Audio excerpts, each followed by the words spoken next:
بسم اللہ الرحمن الرحیم۔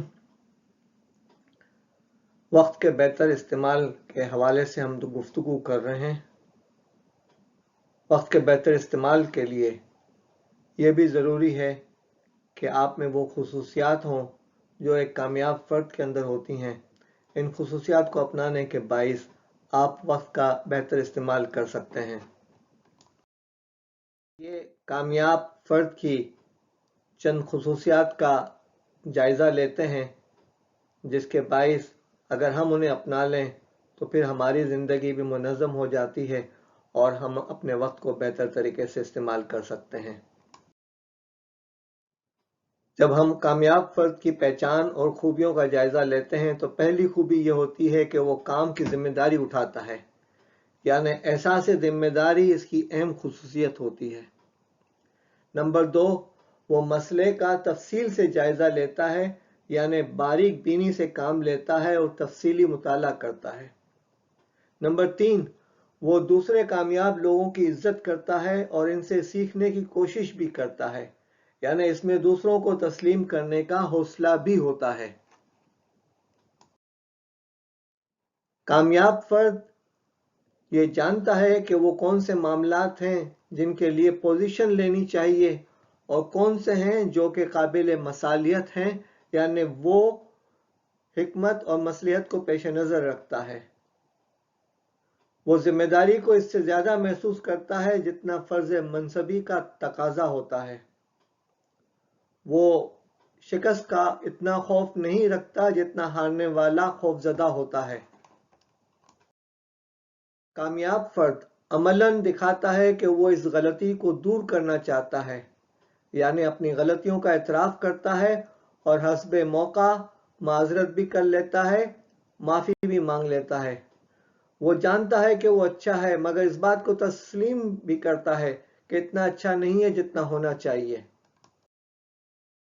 کامیاب فرد کی ایک خوبی یہ ہوتی ہے کہ وہ ناکام فرد سے زیادہ کام کرتا ہے، اس کے باوجود اس کے پاس دوسرے کام کرنے کو بہت وقت ہوتا ہے۔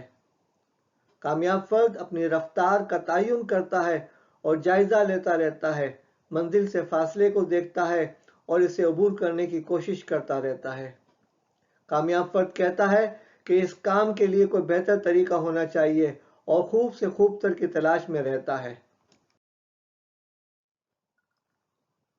اگر آپ انگریزی کے 6 کے ہندسے کو 2 افراد کے درمیان رکھ دیں تو ایک فرد اسے 6 پڑھے گا اور دوسرا فرد 9 پڑھے گا۔ اس کا مطلب یہ نہیں ہے کہ ایک صحیح ہے تو دوسرا غلط ہے۔ آپ دوسری جانب سے بھی دیکھنے کی کوشش کیجئے تو مسائل حل ہو جائیں گے۔ کامیاب فرد کی خوبی یہ ہے کہ وہ اپنے نقطہ نظر کے ساتھ ساتھ سامنے والے کے نقطہ نظر کو بھی سمجھنے کی کوشش کرتا ہے۔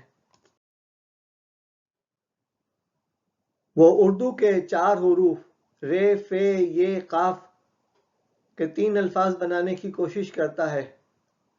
وہ پہلی کوشش تو یہ کرتا ہے کہ دفتر ہو یا گھر ہو، وہ رفاقت کے ساتھ یعنی رفیق بن کے چلنے کی کوشش کرتا ہے، اور وہ سمجھتا ہے کہ میں اگر رفیق بن کے نہ رہا اور گھر کے اندر دفتر کے اندر مختلف لوگ فریق بنتے رہے، ر، ف، ی، قاف سے فریق بھی بنتا ہے، تو پھر نتیجہ یہ ہوگا کہ ر، ف، ی، قاف سے تیسرا فرد فقیر بن جائے گا اور وہ ادارہ تباہ ہو جائے گا۔ تو وہ کوشش کرتا ہے کہ ر، ف، ی، قاف سے رفیق بن کے حالات و معاملات کو ٹھیک کرنے کی کوشش کرے۔ وہ مفاہمت کرنے کی کوشش کرتا ہے اور رائے اور انا کی قربانی دیتا ہے۔ زندگی میں دوسرے فریق کو بھی واک اوور دے دیا کریں۔ یہ مثال ہے کہ دریا کے اوپر 1 فٹ چوڑا پل تھا لکڑی کا، یہاں سے ایک بکرا آ رہا تھا اور یہاں سے ایک بکرا آ رہا تھا اور دونوں اپنا منہ کھول کے میں کی آوازیں نکال رہے تھے۔ اب کیا ہونا تھا؟ دونوں بکروں کو ٹکرانا تھا۔ ٹکرا کر کیا ہونا تھا؟ ایک بکرا یہاں گرتا، ایک بکرا یہاں گرتا، پھر آواز آتی ہم تو ڈوبے ہیں صنم، تم کو بھی لے ڈوبیں گے۔ اتنے میں ایک بکرا دوسرے سے کہتا ہے کہ یار میں بیٹھ جاتا ہوں تو میرے اوپر سے واک اوور لے لے۔ زندگی میں بعض اوقات ہمیں واک اوور دینا پڑتا ہے اور یہ بقا کے لیے ضروری ہوتا ہے۔ کامیاب فرد کی جن خصوصیات کا ہم نے ذکر کیا ہے امید ہے وہ ہمارے لیے فائدہ مند ہوں گی، اور ان خصوصیات کو اپنا کر ہم کوشش کر سکتے ہیں کہ ہمارے اپنے وقت کو بہتر طریقے سے استعمال کر سکیں۔